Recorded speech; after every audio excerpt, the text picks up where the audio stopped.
let's talk about the most misunderstood muscle group in the gym, your core. And no, it's not about doing endless crunches or trying to carve out a six-pack. Today, I'm gonna break down some of the best core movements, call out some of those uncommon ones, and expose some of the most common myths that are probably holding back your game. So, let's get into it. Before we get into the movements, let's kill some of these common BS ab sayings. There's gonna be 3 common myths out there. Myth number 1, you need to do endless crunches to get a six-pack. That's just not true. It's gonna come down to your overall diet, making sure we're at a caloric deficit, and making sure we're getting enough sleep so we can make sure our stress response is low and our hormones are at the right level. Let me break this down in a visual representation. This bag is you. We're gonna fill that bag with water. The water is going to represent fat. I just realized I need a lot more water. This bag is you. The water inside the bag, that's your fat. Now this can, 8 fluid ounces. This is going to be your muscle. Everyone's got it, that's gonna be inside. We can barely see the lip just because of the fat is making sure we can't see our muscle. Now, doing endless crunches. Sure, maybe we'll build some muscle into a 12-ounce can. Awesome.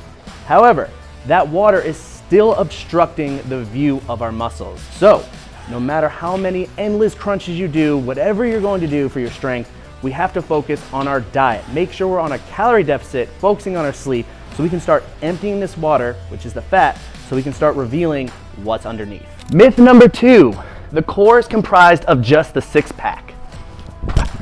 That's just not true. The core involves everything from the hips between the neck. So not just our six-pack abs, it's also gonna include the multisphincus, the spinal erectors, everything that's in between that's gonna help with flexion, extension, rotation. That is what makes up the core. Not just the six-pack, that is just a small part of it. So quit the crunches and let's get to some better movements. Myth number 3, all core movements are gonna be done on the floor, like our plank, crunches, Russian twists. It's not true, guys. Core movements can be done anywhere. Like I said, it's everything from the hips to the neck. So you name it, we're gonna be jumping, we're gonna be flying, we're gonna be standing tall, moving around. We're not just confined to this one little area for your core finisher at the end of a workout. So now, let's get on to some movements. We're gonna rank these from S class to C class and kind of show you where you should start and what you should kind of avoid.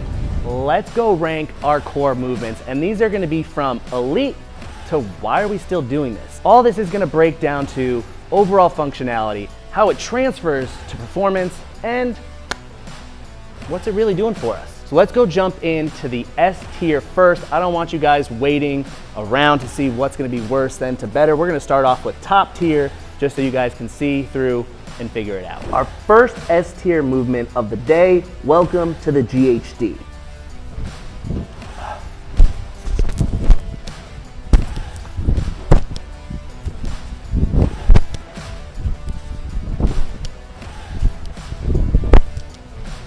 All right, this is actually a reverse hyper, but it's the exact same as a GHD machine, which is gonna be a glute ham developer. Why is this S tier? Because it's gonna encompass a whole bunch of core movements, and it's gonna translate not only to our functionality, but also to a performance standpoint. So let's break it down. GHD allows you to extend your back into a greater range of motion rather than if we were just doing crunches on the floor. If we were just doing crunches on the floor, we'd stop here. The GHD allows us to extend past that and get a greater range of motion, which is why it's gonna be top tier for today's core movement. Number 2, not only are we getting strength on the way up, but because we're driving back so far down, we're actually building that eccentric range of the core, which is gonna break down those muscle fibers and allow them for growth and getting stronger, even if we go into high volume, that endurance phase. So another reason why GHD our top tier movement of the day. All right, not only is the GHD great for sit-ups, but you can also flip on over. Like I said, the core is more than just a six-pack. It's everything between the hips and the neck. So we can also add in back extensions here, hitting all those spinal erectors, even if we're just repping them out, having a weight in our hands, or holding that static position just here so our core can get stronger. It's not just about the six-pack, it's everything that runs along the spine. All right, coming to S tier. Movement number 2 is gonna be our Palloff press. Right here, kind of looks like I'm just pressing straight, nice and simple, but actually, all of that weight wants to pull me in one direction. So what I have to do with my core and obliques are stay nice and tight. So this is an anti-rotation press. The cables are trying to pull me in one direction. I'm resisting that load and trying to stay straight. I'm working overtime with the core. So if you're feeling that burn, this is a great exercise to add into, and definitely one of our top tier movements. Let's just say you don't have a stack of cables. Maybe you just got a resistance band or a couple. You can just buy them on Amazon for 10 bucks. Anchor that resistance band to a pole, to a wall, whatever, and then you walk out as far as you need to just for that resistance. A great movement to add into to work on those obliques. All right, S tier movement number 3, the last one we're gonna talk about are our wood choppers. This is a great rotational press that's not just gonna be for our rotation, you're also gonna get some flexion and extension at the top. So really, we're all hitting 3 points in just one movement. And the best part about this, not only can we hit it from the high side, but we can also hit it from the low side and work that same rotation now from low to high. But I don't have a cable machine. Even better, this is where it translates to performance even more. If you don't have a cable machine, we're gonna grab a ball.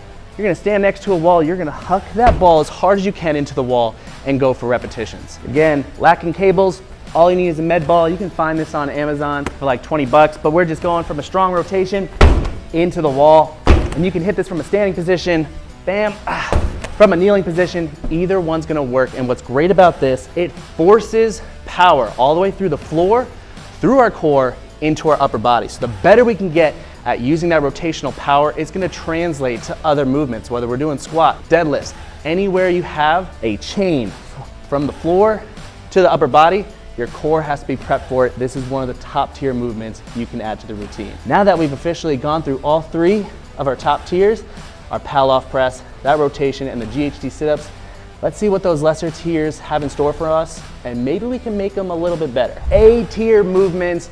First one we're starting off with is gonna be our loaded carries. Why are these awesome? One, if you're not doing loaded carries, you're missing out on a huge opportunity that can start enhancing your other lifts. Again, all your other lifts, bench press, deadlift, squat, you name it, you're gonna be under load. What's gonna help you in that scenario is bracing your core. This is exactly what this movement is doing. Whether we're just walking tall, standing still, doing march step-is, having the weight down low, in the rack, or up overhead, you're going to need to focus on your bracing, and this is exactly what that movement does, why it should have an A tier ranking. A tier, movement number 2, the last one we're gonna talk about today. I know people are gonna give me shit about this one, but it's very useful for a big reason. It's gonna be our ab rollout.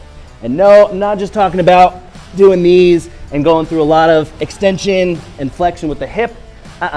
We're trying to keep that hip engaged the entire time, so the only moving joint is gonna be at the shoulders. So all we're looking for, nice static position, rolling out as far as we can control, and right back in.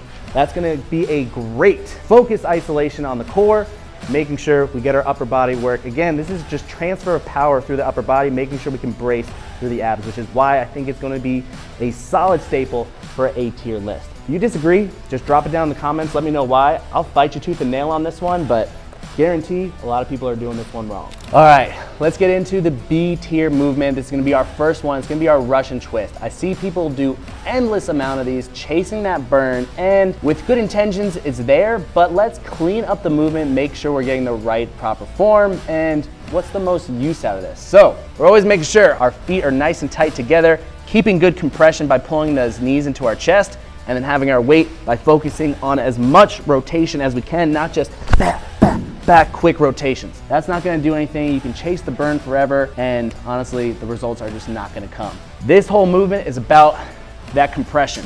As long as we can get those knees tight to our chest, hold that, focus on as much rotation as we can, that's what's gonna build us our core strength. Again, we're pulling in, holding that flexion, so we're getting a lot of rectus abdominis work for our six-pack. We're also maximizing our obliques as we go through those rotations. So this movement is all about keeping those knees tight to the chest so we can work that six-pack, and then really maximizing our rotations so we can work the obliques and everything that's gonna allow us to rotate. We don't wanna shorten that movement. We wanna get as much as we can out of it. So the more you emphasize that rotation, the more burn you're gonna feel, the better off this movement's gonna be. So even if it is a B tier movement, get the most out of it. Take your time, really reach, even just start putting targets out for you to reach for if you're limited on mobility. It's something to work for. Let's dive into the next movement. All right, last B tier movement of the day is going to be our sit-ups, or if you want to call them crunches, our crunches. They're great, they're fantastic. They're only going to be working on our six-pack, not the other, muscles that make up the core. But there's a couple ways to go about this. One, we can just be laying back, focusing on crunches in a short range here. Yes, that's all and good, but it's short in the range. Like I said, the GHD is a full range of motion, whereas this one, we're halved because of the floor. So, as much as you can, really try to focus on as much range as you can get, and we can break it up through our rep schemes. This is where it's gonna start going from B tier to a little bit higher. If you start repping out high volume, especially in a very fast time duration, now not only are we getting stronger on the way up, because we're trying to cycle very fast, on the way down, our core is stretching out, and we have to slow ourselves down before we hit and smack into the floor. That's what's gonna get us stronger too, not just the way up by forcibly smacking down and try and have our core slow us down for that deceleration phase. There's a lot of styles you can hit this one. We can even butterfly our feet, take away some of that leg drive, so we have to focus more on our core to get us up. We can bring our feet up to a tall position and go through candlestick toe touches. Again, requires a lot more compression, which makes it a lot harder and makes us work harder. Other than that, it's really nothing special about it. This is a movement you can do anywhere. You don't need any equipment for it. So for that reason, we'll keep it at B, but nothing glamorous, nothing special. Welcome to C tier, or in my opinion, trash movements. Endless side bends for the obliques. Again, this is minimal range. Not getting a whole lot out of it. I can feel the stretch through my oblique, but we have to overload this weight to extremes just to start even getting into some positive results. However, if we want to take this movement from C tier all the way up to, let's call it A tier, come follow me and let's ramp it up. Taking a trash movement from C all the way up to A tier, again, we're just increasing the range of motion. That's all we're doing here. We're getting that same side bend and pulling it all the way to the top. But look how much more range of motion I can get out of this one movement rather than from just standing. All I have to do is find some hip support. And now I can really feel my obliques stretch out and work themselves to the top. So we just took a trash movement and brought it to the A game. All right, elevating that trash movement, maybe to B tier. I don't know which one to call this one, but honestly, we're just adding more range of motion. We still got plenty of resistance, and we can control how much we want on the cable stack. So the only thing why I'm still gonna consider this B is one, it's a lot of setup. You're gonna need an angled bench just like this, and you're also gonna need a cable stack. If you have those two things, great. I think this is a great way to load the core, because one, it's very challenging, and the weight's not even heavy right now. And two, you can really progress to see how your training is by just upping the weight every single week. So, taking a trash movement, bring it to that B tier. Whew, let's go. Trash movement, or C tier, number 2. I see this all the time. People just repping out endlessly small ranges of motion with full stacks of weight. What's the purpose? You've had a full stack, awesome, but your range is like that. What are you really doing to increase the core capacity? You know what? I do have an idea of how to bring this from C all the way to B, but just forget this one ever existed. I'm gonna show you a better one. So, are you actually training your core or just chasing the ab burn? If you liked what you saw, drop your favorite core movement down in the comments and follow along to see what else we have going on next. If you'd like me to make more of this type of content where I'm breaking down movements, throw it down in the comments, let me know. Maybe I'll make another video. But for now, let's start training some core.